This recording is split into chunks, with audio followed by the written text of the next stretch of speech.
ज्यादा सोचना कमजोरी नहीं है, ये एक तेज दिमाग की निशानी।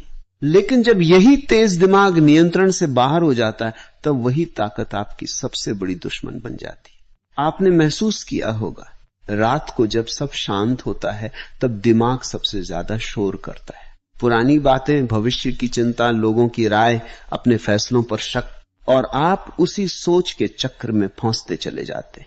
समस्या यह नहीं है कि आप सोचते, समस्या यह है कि आप रुकते नहीं। ओवर थिंकिंग एक ऐसी आदत है जो धीरे धीरे बनती है। पहले आप किसी एक फैसले को लेकर ज्यादा सोचते, फिर हर फैसले को लेकर, फिर छोटी छोटी बातों पर भी दिमाग 100 सवाल खड़े करने लगता है। अगर ऐसा हुआ तो, अगर मैं गलत निकला तो लोग क्या कहेंगे, और यहीं से आत्मविश्वास गिरने लगता है। सच ये है, दिमाग हमेशा सुरक्षा चाहता है, वह जोखिम से डरता है, इसलिए वह आपको रोकने के लिए संभावित खतरों की लिस्ट बनाता रहता है। लेकिन याद रखिए, जिंदगी सुरक्षित खेलने वालों को नहीं, जोखिम उठाने वालों को इनाम देती है। ज्यादा सोचने वाला इंसान अक्सर शुरुआत नहीं कर पाता। वह परफेक्ट समय का इंतजार करता है, परफेक्ट योजना बनाता है, परफेक्ट परिस्थिति चाहता है, और इसी परफेक्ट के चक्कर में जीवन निकल जाता है। समझिए, परफेक्ट कुछ नहीं होता। जो लोग आगे बढ़ते हैं वे गलतियों के साथ बढ़ते हैं। आपका दिमाग आपको कहेगा अभी मत करो, तैयारी पूरी नहीं है। लेकिन सच्चाई है, तैयारी कभी पूरी नहीं होती।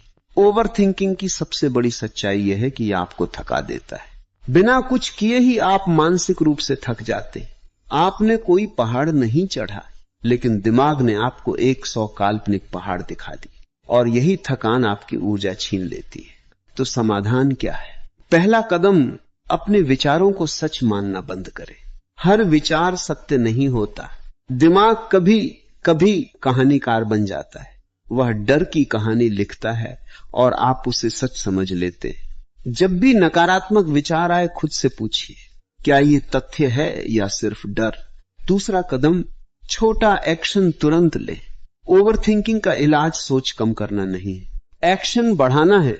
जैसे ही दिमाग ज्यादा सोचे, कोई छोटा कदम उठाइए, फोन कॉल कीजिए, काम शुरू कीजिए। 5 मिनट ही सही, लेकिन शुरू कीजिए, क्योंकि आत्मविश्वास सोचने से नहीं, करने से पैदा होता है। तीसरा कदम, वर्तमान में जीने की आदत डालिए। अक्सर ओवरथिंकिंग भविष्य की चिंता और अतीत के पछतावे से जुड़ा होता है, लेकिन आपके पास सिर्फ यह क्षण है। जब आप पूरी तरह वर्तमान में आ जाते हैं तो दिमाग का शोर कम होने लगता है। गहरी सांस लीजिए, अपने आसपास देखिए, जो कर रहे हैं उसमें पूरी तरह डूब जाइए। याद रखिए, आप अपने दिमाग नहीं हैं, आप उसके मालिक हैं। अगर आपने आज से यह तय कर लिया कि मैं सोचूंगा लेकिन सीमा में, तो धीरे धीरे आपका दिमाग अनुशासित हो जाएगा। ये एक दिन का काम नहीं, ये अभ्यास है, लेकिन हर दिन थोड़ी सी जीत। क्या आप अपने विचारों के गुलाम बनकर जीना चाहते या अपने दिमाग को साधकर आगे बढ़ना चाहते? क्योंकि जिस दिन आपने अपने विचारों पर नियंत्रण पा लिया, उसी दिन आपने अपनी जिंदगी की दिशा बदल दी। ज्यादा सोचने की आदत अचानक नहीं बनी, यह सालों से बनी है, डर से, असफलताओं से, लोगों की बातों से और खुद पर भरोसा कम होने से। लेकिन अच्छी खबर यह है, जिस आदत को बनाया गया है उसे तोड़ा भी जा सकता है। सबसे पहले एक सच्चाई समझो, ओवर थिंकिंग समस्या नहीं है, अनकंट्रोल दिमाग समस्या है।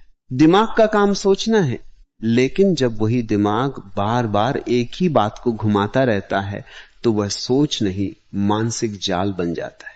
पहली गहरी तकनीक, 5 मिनट का नियम। जब भी दिमाग किसी बात पर अटक जाए, खुद से कहो, मैं इस बारे में सिर्फ 5 मिनट सोचूंगा, बस 5 मिनट। उसके बाद फैसला, या तो एक्शन या छोड़ देना। दिमाग को टाइम लिमिट दो, क्योंकि बिना सीमा के सोच अनंत हो जाती है। दूसरी तकनीक, शरीर को चलाओ, दिमाग शांत होगा। जब शरीर स्थिर होता है, दिमाग तेज भागता है, लेकिन जब शरीर मेहनत करता है, दिमाग शांत हो जाता है। दौड़ो, पुश अप लगाओ, तेज चलो। आप देखोगे वही समस्या जो पहाड़ लग रही थी अब छोटी लगने लगेगी। क्यों? क्योंकि ऊर्जा दिशा बदल चुकी है। तीसरी तकनीक, वर्स्ट केस लिखो। जो बात आपको डरा रही है उसे कागज पर लिखो। सबसे बुरा क्या होगा? क्या मैं उसे संभाल सकता हूं? अगर ऐसा हुआ तो मैं क्या करूंगा? 90% मामलों में आप पाएंगे जिस चीज से डर रहे थे वह उतनी खतरनाक थी ही नहीं। दिमाग अंधेरे में चीजों को बड़ा बना देता है, रोशनी में वे सामान्य दिखती। चौथी और सबसे शक्तिशाली बात, अपने आप को व्यस्त नहीं, उद्देश्यपूर्ण बनाओ। खाली दिमाग ओवरथिंकिंग की फैक्ट्री है। जिस इंसान के पास बड़ा लक्ष्य होता है वह छोटी छोटी बातों में नहीं उलझता। जब जीवन में दिशा होती है तो दिमाग खुद ब खुद फालतू सोच को छोड़ देता है। आज खुद से पूछो, क्या मैं लक्ष्य के लिए जी रहा हूं या लोगों की राय के लिए? अंतिम सच, ज्यादा सोचने वाले लोग कमजोर नहीं होते, वे संवेदनशील होते, गहरे होते। लेकिन अगर वही गहराई कंट्रोल में न रहे तो वही ताकत कमजोरी बन जाती है। आपको अपना दिमाग बंद नहीं करना है, आपको उसे प्रशिक्षित करना है। आज से 3 वचन लो। मैं हर सोच पर विश्वास नहीं करूंगा, मैं सोच से ज्यादा एक्शन पर ध्यान दूंगा, मैं वर्तमान में जीने की प्रैक्टिस करूंगा। याद रखो, जीत उन्हीं की होती है जो निर्णय लेते हैं। गलत निर्णय भी आपको आगे ले जाएगा, लेकिन निर्णय न लेना आपको वहीं रोक देगा। अब चुनाव आपका है, सोचते रहना है या आगे बढ़ना है। अगर यह संदेश दिल तक पहुंचा है, अगर आपको लगा कि अब समय आ गया है ज्यादा सोचने की आदत को छोड़ने का, तो इस वीडियो को लाइक करके खुद से एक वादा कीजिए, अब एक्शन लेंगे, सिर्फ सोचेंगे नहीं। इस वीडियो को शेयर कीजिए, क्योंकि हो सकता है कोई आपके आसपास चुपचाप ओवरथिंकिंग से लड़ रहा हो। और अगर आप अपने दिमाग को मजबूत बनाना चाहते, अपनी जिंदगी को अगले स्तर पर ले जाना चाहते, तो चैनल को सब्सक्राइब करिए, क्योंकि यहां बातें नहीं, बदलाव होता है। याद रखिए, सोच कम, एक्शन ज्यादा, यही जीत का रास्ता है।